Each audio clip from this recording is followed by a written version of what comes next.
juice blend is mixed in a ratio of cranberry to apple of 3 to 5. Complete the table to show different amounts that are proportional.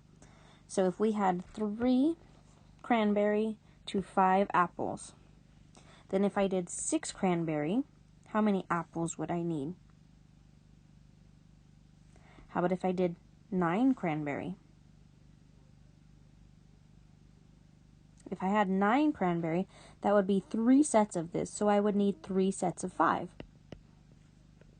What if I did 10 sets of cranberry?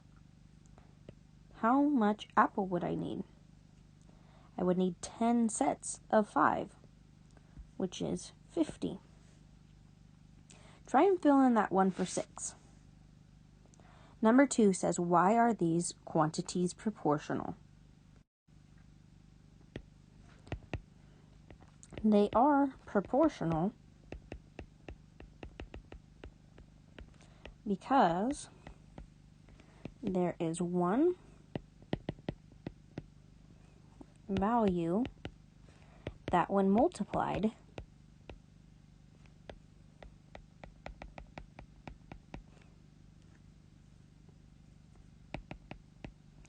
will give us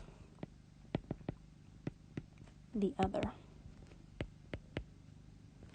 So there's a constant of proportionality.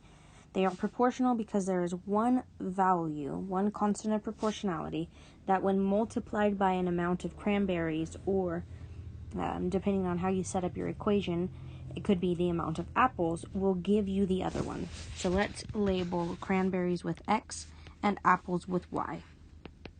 So in order to get the number of apples,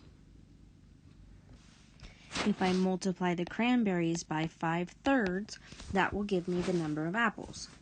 So for example, if I wanted to know how many apples it would take if I had 30 cranberries, I could divide out the 3, and 5 times 10 would equal 50, which sure enough is the amount of apples.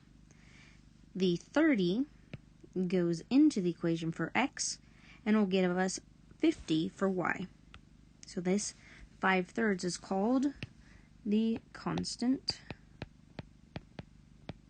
of proportionality.